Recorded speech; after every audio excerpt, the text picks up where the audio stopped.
বিয়ে মানে হই হুল্লোড়,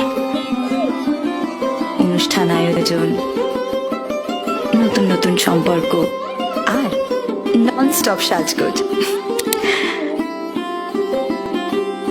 কিন্তু বিয়েটা ঠিক হয় কখন?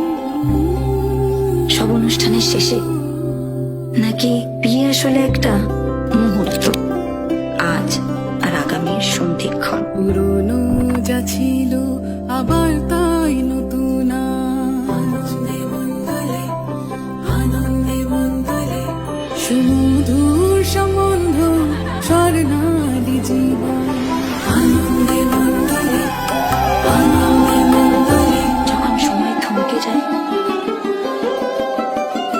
জীবনটাকে নতুন চোখে দেখে, ভয় ভাবনা ভুলে যে মোমেন্টে মিশে যায়